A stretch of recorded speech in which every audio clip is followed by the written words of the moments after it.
Hello friends, welcome back to our YouTube channel.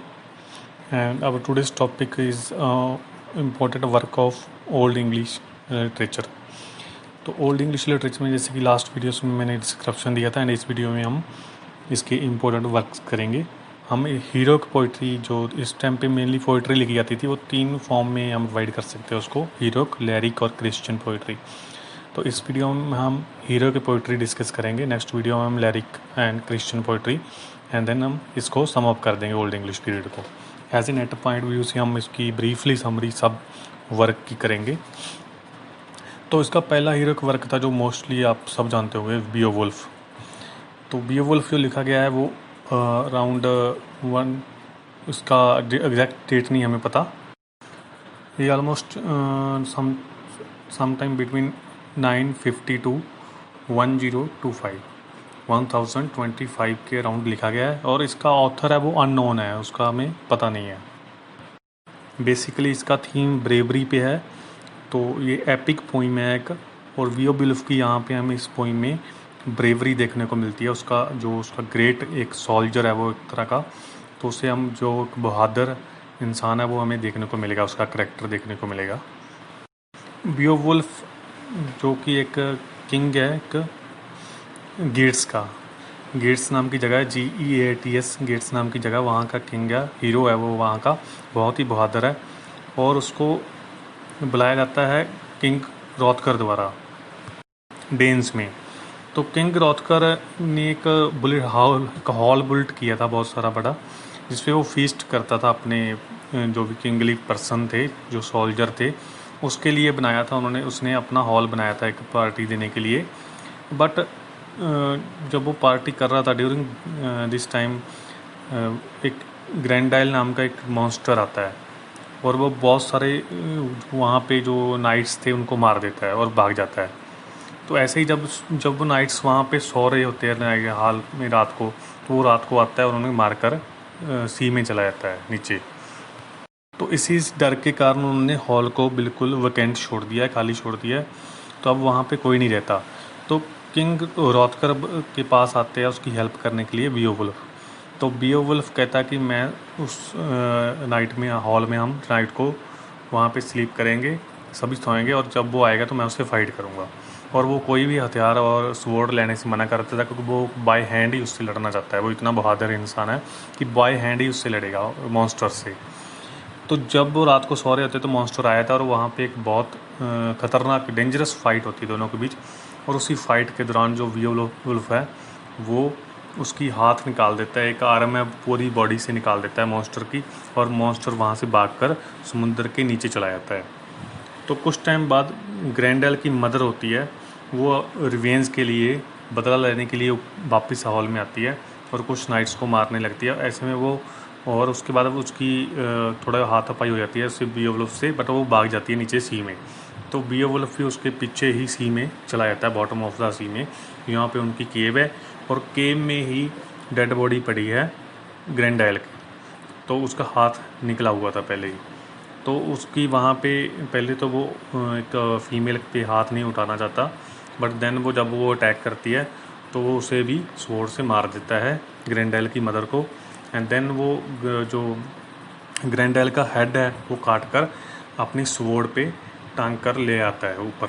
और इसके दौरान उसकी स्वॉर्ड इतना गर्म होता है उसका हेड कि उसकी स्वॉर्ड भी पिघल जाती है और कल अकेला हॉल्ट रह जाता है, एक हत्था ही रह जाता है स्वॉर्ड का, और वो ऊपर ले आता है एज ए प्रूफ। तो वो उसके बाद वो किंग बन जाता है अपने एरिया का वहाँ पे, और वो वहाँ पे 50 ईयर्स तक वो राज करता है। 50 ईयर्स के बाद वहाँ पे लोग पीसली एज ए स्पेसिफाई लोग रह रहे होते हैं 50 ईयर तक।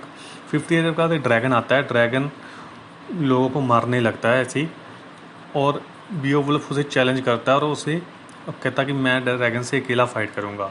तो वह उससे 50 बहुत एज्ड हो चुका है अब, तो भी उसके पास इतनी पावर है कि वो ड्रैगन से मुकाबला करता है एंड ड्रैगन को मार देता है।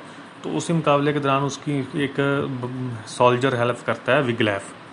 तो ये अकेला ही सोल्जर है जिसने उसकी हेल्प की इस दौरान, बाकी सारे भाग जाते हैं वहाँ से। और उसके बाद बियोवुल्फ की भी वाउंड जो जख्म मिलते हैं उसके साथ उसकी डेथ हो जाती है। तो विगलैफ आगे चलकर उनका नया किंग बनता है, जो उनका ऑनर बनता उस स्टेट का। तो ये पोइम है वो एलिटरेटिव वर्ड्स में लिखी गई है और स्ट्रेसेस यूज़ किया गया है इनमें, राइम स्कीम नहीं है। और J.R.R. टॉलकिन, तो इन्होंने एक ऐसे भी लिखा है इस पोइम पे, द ट्रांसलेटिंग बियोवुल्फ। तो वो बात करते हैं इसके ओल्ड इंग्लिश लैंग्वेज और उस टाइम की लाइफ की। तो बेल्जियम मॉरिस है एक अनदर क्रिटिक, तो वो भी ट्रांसलेशन किया उन्होंने बियोवुल्फ का इंग्लिश में। नेक्स्ट हमारी पोइम है वाल्डर। वाल्डर जो पोइम है ये वाल्टर ऑफ एक्वेंटाइन के जो एक तरह की पोस्ट होती है, डेजिग्नेशन है, तो उस पर बेस्ड है और ये पॉपुलर स्टोरी है मिडिल एज में। और इस पोइम में हमें वाल्टर ऑफ एक्वेंटाइन एंड हिल्डेगर्थ, तो दोनों के लव के बारे में पोइम है और दोनों लव होता है दोनों के बीच। और दोनों एक ट्रेजर होता है जहाँ पे वो रह रहे होते हैं कोर्ट ऑफ अटीला में, तो वहाँ ट्रेजर चुरा के भाग जाते हैं अपना फॉर्चून सेट करने के लिए, अपना फ्यूचर ब्राइट करने के लिए। बट उनको उनके पीछे आती है गंथायर और हागेना, जो कि गंथायर किंग है, बर्गंडियन किंग है, वो उनके पीछे उसको ढूंढ लेते हैं दोनों के। और इसी दौरान उनकी वो फाइट होती है और फाइट में ब्रेवरी दिखाई जाती है उसकी, वॉल्टर की, और बहुत सारे वो उसको मार भी देता है वो, उस पर जो हागेना के सोल्जर होते हैं और गंथायर के। बट इस पोइम का कोई भी एंड सोल्यूशन हमें नहीं मिलता, जिसकी रेजोल्यूशन होता है, और रेजोल्यूशन मतलब इसकी लड़ाई की कोई एंडिंग नहीं होती। और एंड में जाकर वो उनके पीछे समझौता हो जाता है और वो वापस चले जाती है दोनों, हिल्डेगर्थ और वॉल्टर, और दोनों की मैरिज हो जाती है एंड में।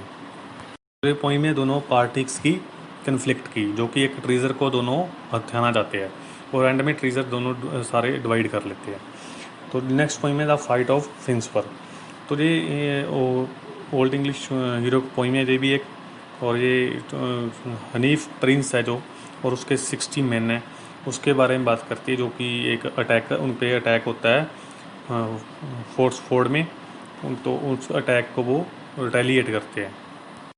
48 लाइन्स में ये बड़े नाइसली इसको डिस्क्रिप्ट किया गया है राइटर द्वारा। नेक्स्ट हमारी पोइम है जो है वो है विडसिथ। तो विडसिथ है जो बेसिकली हम इसे फर्स्ट पोइम भी कह देते हैं, ओल्डेस्ट इंग्लिश पोइम कह देते हैं। तो फर्स्ट पोइम कहते थे इसे हम इंग्लिश लिटरेचर में, ओल्ड इंग्लिश लिटरेचर में। तो ये इसे हम ट्रैवल सॉन्ग के नाम से भी इस पोइम को जाना जाता है। और ये पोइम है वो बताती है, talk about the great heroes, Kings, और जो भी प्रिंस थे उस टाइम पे ड्यूरिंग दैट टाइम, तो उनके बारे में ये पोइम डिस्कस करती है, उनके बारे में बताती है हमें। तो ये ओनली पोइम है जिसकी एग्जैक्ट बुक में हमें मैन्युस्क्रिप्ट मिलती है। तो ये थी हमारी कुछ 4 important poems of hero poetry, about hero poetry of old English literature. And next videos I will try to cover up lyric poetry or Christian poetry and sum up this old English literature as a net point of view. Thank you for watching the video. Please subscribe the channel.